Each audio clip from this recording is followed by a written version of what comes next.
hoş geldiniz. Bugün okula gidiyorum. Okula gitmeden önce de ne yapacağım? Malzemelerimi topluyorum. Çünkü bugün Amerika'da biliyorsunuz ki Cadılar Bayramı. Pumpkin'de böyle kuru kafa şeklinde böyle bir pumpkin kafası yapıyorlar ya.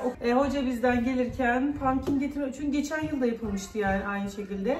Pumpkin getirmemizi, bıçak getirmemizi falan istedi. Onu yaparken de ben geçen sene katılmamıştım. Bu sene ilk defa katılacağım da. Yaparken işte kesmeyi, biçmeyi, işte kelimeleri ve yani hem ders hem de etkinlik şeklinde ilerliyor. Zaten kişileri baz alıp kişilerden devam ediyorlar. Yani daha önce de bahsetmiştim mesela Kurban Bayramı'nda bizlere özel kutlama yapmışlardı. Böyle küçük hediyeler falan yapmışlardı.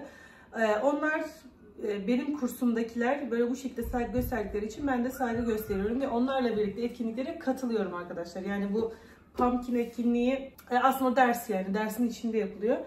Ama Amerika'ya özel bir şey. Ben de şöyle düşündüm. Kuru kafa şeklinde yapmayacağım ama ben ne yapacağım onu arkadaşlar kuru kafayı yaptıktan sonra. İçini çıkardıktan sonra ayrı bir poşet götürmek istiyorum. Onu içine koyup o içinde kullanırım daha sonrasında. İnternette görmüştüm. Pumpkin'den şöyle vazo yapıyorlar ve çiçeklerim de var evde. Çiçeklerimi de götüreceğim ve pumpkin'den vazo yapmayı planlıyorum. Öyle işte. Benim projem biraz daha farklı olacak. Hem böylelikle evin içinde de bunu kullanabilirim diye düşündüm. Daha dekoratif olur. Aile etkinliği vardı. Dediler ki çocuklar aile hep beraber gelin hem tanışmış olalım hem de böyle Cadılar Bayramı'na özel bir parti yapalım dediler ve Nuru ile hep beraber gittik. Satiralar, onların ailesi, işte ben, çocuklar hep beraber gittik. Onların görüntülerini de koyacağım size. Öyle işte. Şimdi ben bunu hazırlayayım. Sonra Nuri geldi, kargomuz geldi. Sonra kargomuzu açacağız. Evet, hepimiz geldik arkadaşlar. Bugün Satira'nın eşi de burada. Nur da burada. Tam Nuri kankasını buldu artık. Zaten çocuklar için bir etkinlik gibiydi. Bakın bütün çocuklar burada. Şurada boyama yapıyorlar. Burada bir şeyler yiyorlar. Şurada boyamalar yapıyorlar bakın.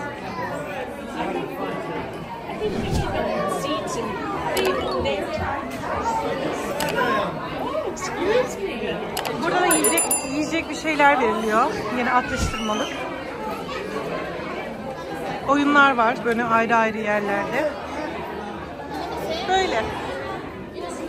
Tam böyle parti havası yok da şey böyle toplantı gibi zaten o maksatla yapılmıştı yani.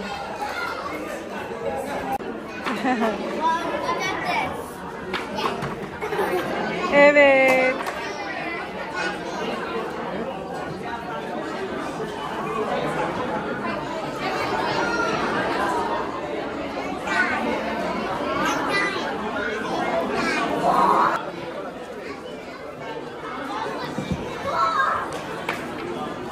Aydın gel.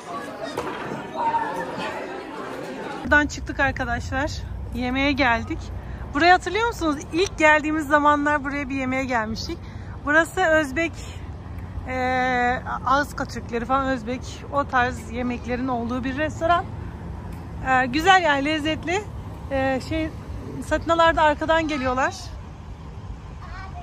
Abi. Ya benim bu Aydın'ın yalın ayak takıntısı var. Ayakkabıyı ayağına koyuyoruz ya sadece dışarıdayken giyiyor. Arabada falan çoraplarına kadar hepsini çıkarıyor. Bakın gene çıkardı.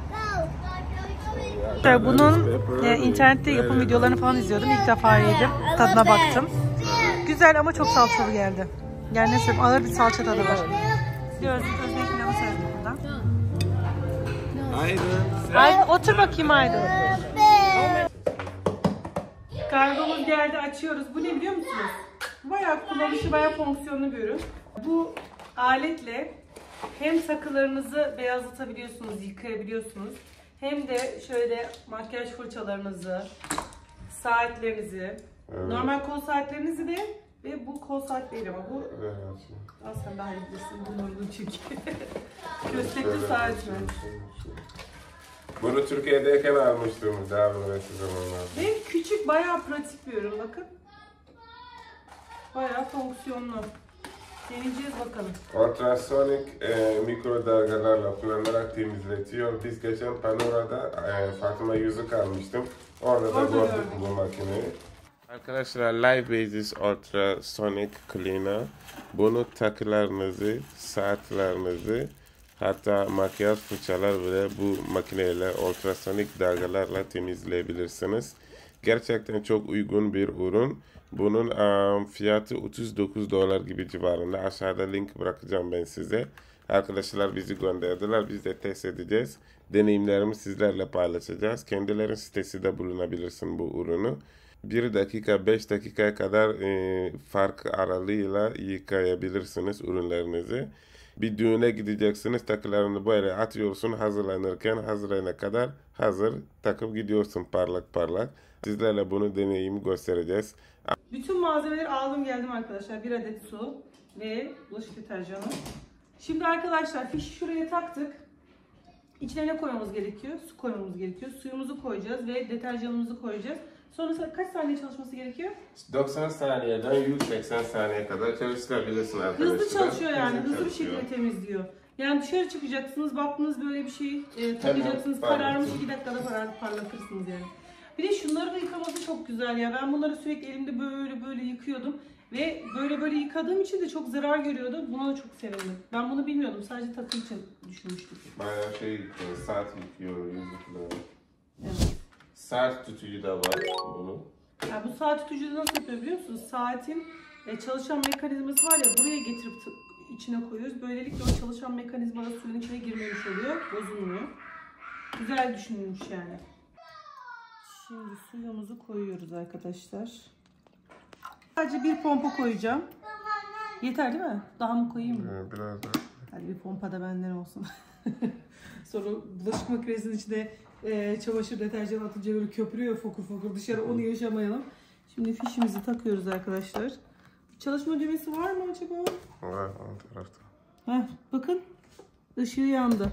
Şöyle göstereyim size. Hemen şuraya basacağız ama önce malzemeleri koyalım. Hadi bakalım. Kocaman bir adet Osmanlı tuğralı. Bunun tam girmesini istediğim için şöyle. Benim bu eski bir yüzüğüm. Bu da sonrasında şöyle bir yüzüğü koyuyorum. Bu zaten kol saatinin diğeri. Ya bu kararmamış aslında, hiç kullanmadım gibi neredeyse. Birkaç kere kullandım. Bunu koymama gerek yok. Şimdi onu koyduktan sonra kapağını kapatıyorum arkadaşlar. Sonrasında da saniye ayarlama orası, çalıştırma da orası. Bu dokunmatikmiş. Ay korktum. Bunun en güzel yüzü de cam var. Görüyorsun nasıl yıkadığını falan. Oo, bakın arkadaşlar, beni de görüyor musunuz? Bunun kapağını kaldırsam ne olur?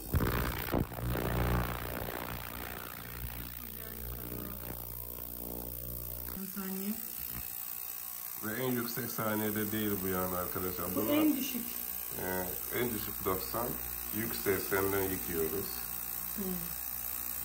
Ama az önce baktım 400 falan da var Nuri. 480 de var. Çıkarıyor. 5 dakika. Çünkü mesela benim attığım folyo var ya, o baktık yani biraz açıldıysa onu 400'de atacağım arkadaşlar. Çünkü bu deneme olduğu için de. Şimdi arkadaşlar bitti. Şimdi bu suyu boşaltacağız. Sonrasında sabunlu suyu boşaltıp bir tur daha çalıştıracağız. Sonra çıkarıp bakacağız. Bu çıkmıyor değil mi? Çıkmıyor. Hadi bakalım. Suyu boşaltmaya götürüyoruz. Arkadaşlar şimdi deterjansız bir şekilde çalıştırıyorum. Kapağını da kapatıyorum. Bir kere de böyle çalışacak. Pandora'nın kutusunu açıyorum.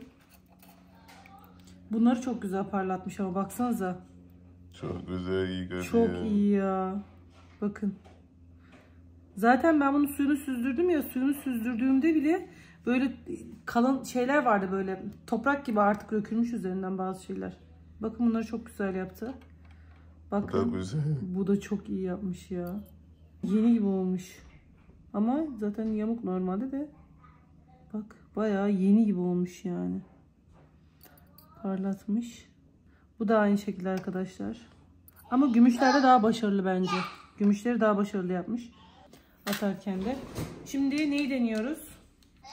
Bunları deneyeceğim. Şu suyumu değiştireyim geleyim. Gümüşlerde gerçekten çok başarılı buldum. Diğer gümüş ve bozulmamış ürünleri gerçekten çok güzel temizledi. Çünkü kendi yüzeyleri böyle, sadece kirleri vardı. Kirlerini temizledi. İkinci olarak şunu deneyeceğim. Şimdi sepetimi koyuyorum arkadaşlar. Suyumu yeniledim. Bunları yıkayacağım. Hemen şöyle. Bunları da şu. Ay sen de sığ lütfen. Açık kalabilir ya. Yok, onu açık kalsın. Evet, öyle bırak. Dur. Şunu şöyle bırakacağım arkadaşlar. Bak artık sığmadı çünkü. Şimdi fırçalarımı yıkayacağım. Bayağı kirli. Önce arkadaşlar şimdi deterjanımı attım. Kapağını kapattım. Şimdi bu ayarda direkt çalıştırıyorum.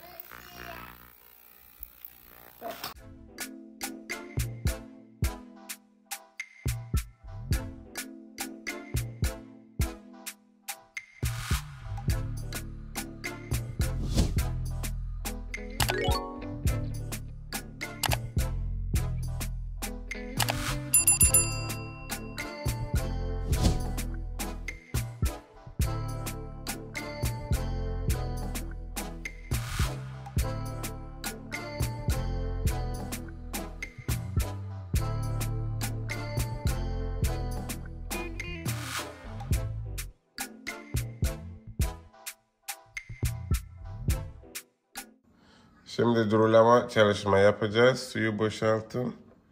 Bayağı başarılı yani. Bunun konforu olan eliyle yıkama derdi falan kalmaz yani. 181'e ve tuşlar çok başarılı. Böyle eli değdi mi hemen algılıyor yani.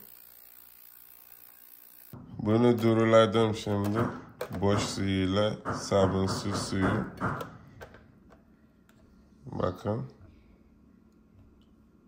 Bayağı başarılı yıkadı. Şimdi More space from the top. Because when they're little, they're hard. So madura. Yeah. Just a little bit more. Just a little bit more. Because they get harder when they're closer to the top. ¿Qué?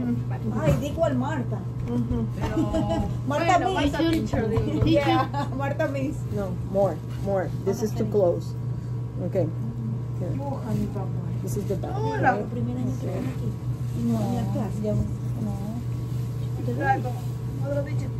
El año pasado ya estaba con face. No. Face here. This is okay. small. This one, yeah. Okay. Okay, cut this. porque él es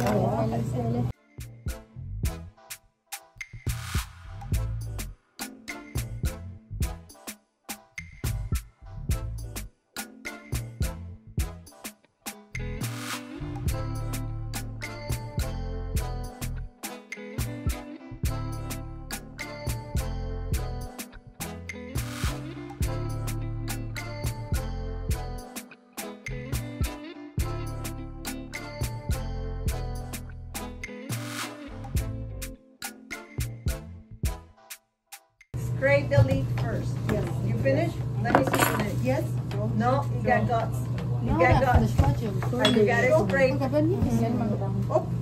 Ha, küçük olunca biraz zor oluyor ya. No, you got it. Listen. ¿Cuánto tiempo? Eat. Ne? Bıçağa ihtiyacın var mı? Kötü mü bıçağın? Al benimkini. Pince var çabuk bundan böyle. Ben seninkini bana ver. Ahí muévele y saca. Benim bir de çok başarılı değil. Aslında seninki daha keskinmiş gibi geldi ama hayır. Eso es todo el relajo.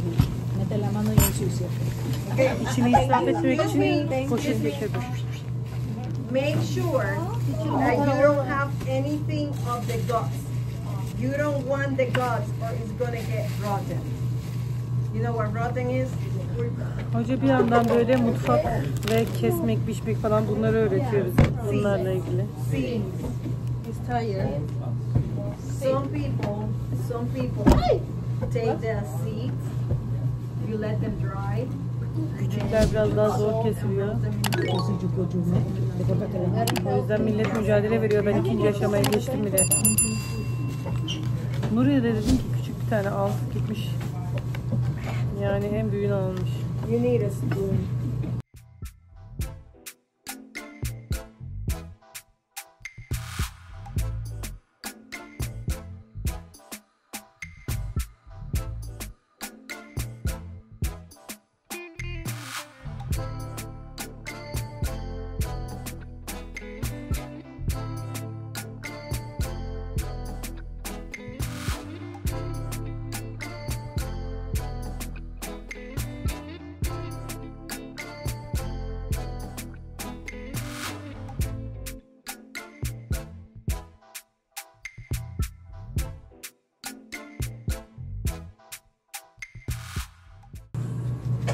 Sen geçen sene gelmiştin Kendimi de. izledim. Hem okulda ben şey yapıyorum, cebelleşiyorum. Tamam mı? Sen orada rahat ol. Biraz kötü oldu şöyle diyor. My pumpkin will smile. Yes. Okay. You can put some heat too. Gözü sanki şeye benziyor. Kapıya bak. Gülüyor kanka. Hayır, gözü sanki kapı girişine. Ben yapamayacağım onu. I'm gonna play Geliyorum some. kankacığım. Kesemem yani, o kadar şey ki.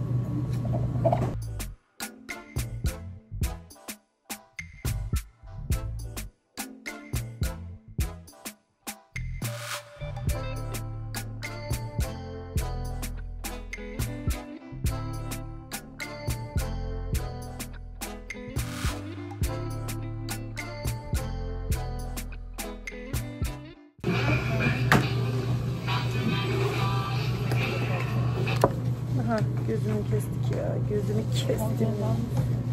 Vallahi çıkardım gözünü arkadaşlar. Son pumpkin bükücü olarak. Look at your lips, okay? Yeah, okay. Thank you. You're welcome.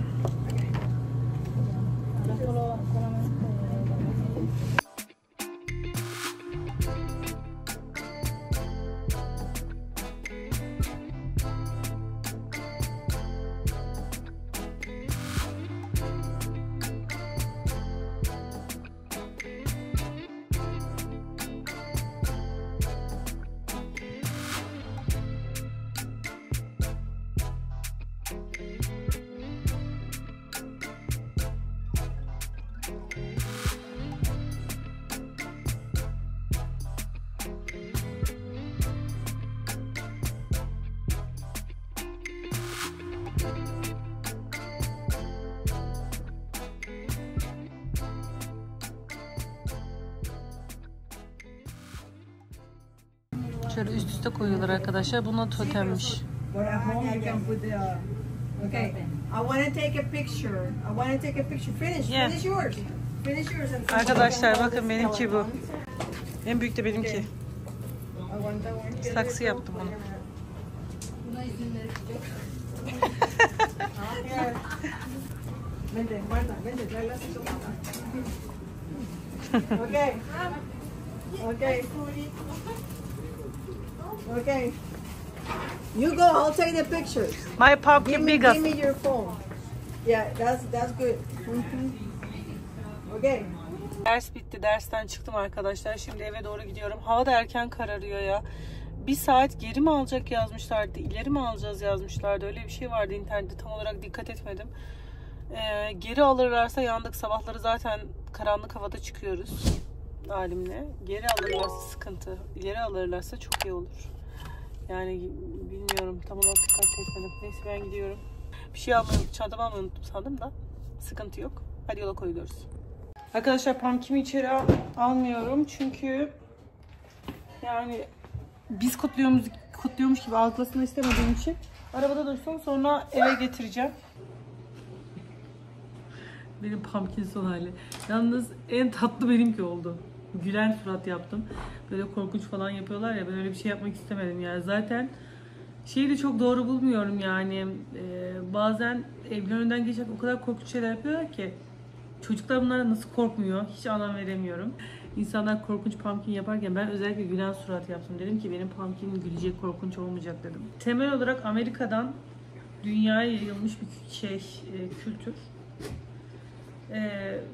Ve bence şundan da olmuş olabilir. Biliyorsunuz Kızılderililer buranın temel yerel halkıydı geçmişte ve onlar şamanizme inanıyorlardı.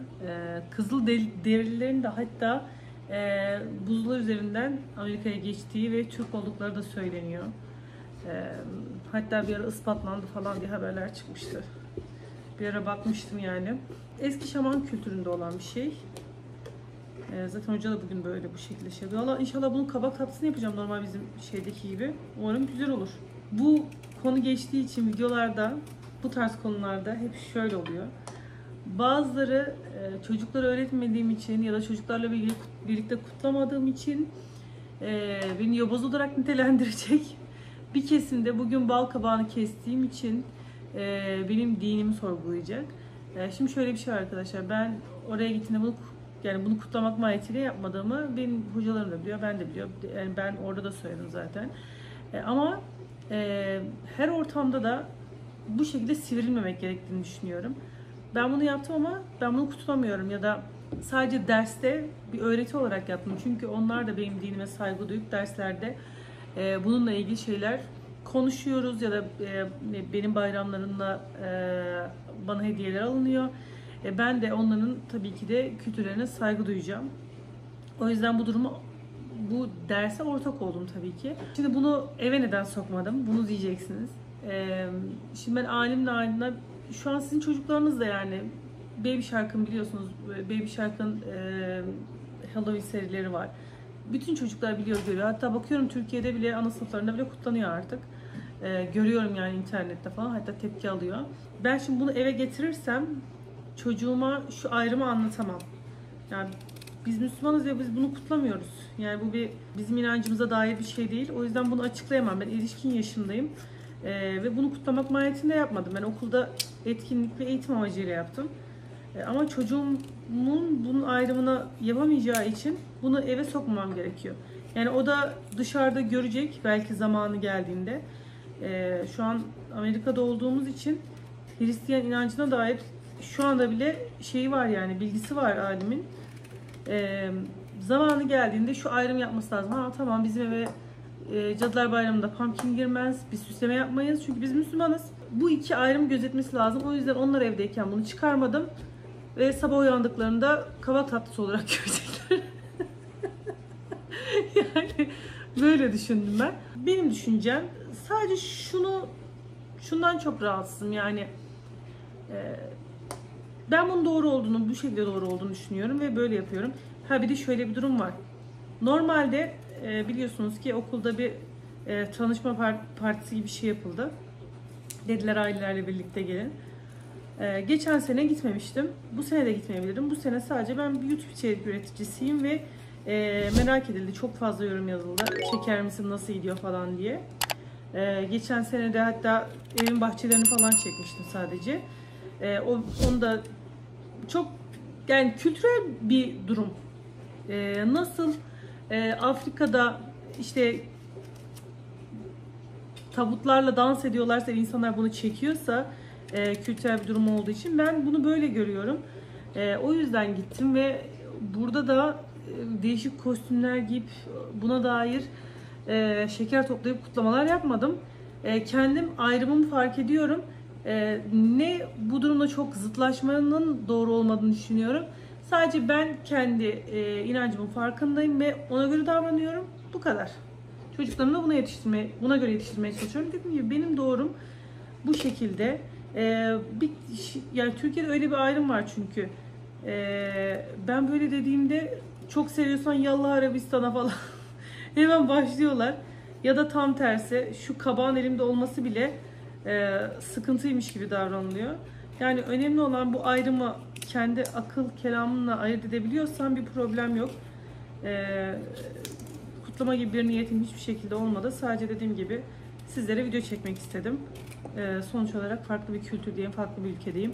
Şu soyacakla olmadığını biliyorum ama gene de aldım geldim. Babam soyacakla yapmaya çalışırdı, olmazdı her seferinde. Ama oldu gibi kız. Baksanıza. Çocukken ablam, ben, babam otururduk başına. Koca kabağı ayıklardık, şekerli bekletirdik bir gün. Biliyorum yani, bilmediğim bir tatlı değil. Yani babam çok sever. O yüzden yapardık ablamla. Bir gün beklemesi gerekiyor şekerin içinde. O yüzden bugün yapıp gösteremem yani. Bugün keseceğim, şekere koyacağım. Yarın pişiririm artık. Bakın. Kabakları doğradım. Videomuz bu kadar. Kendinize çok çok iyi bakın. Hoşça kalın.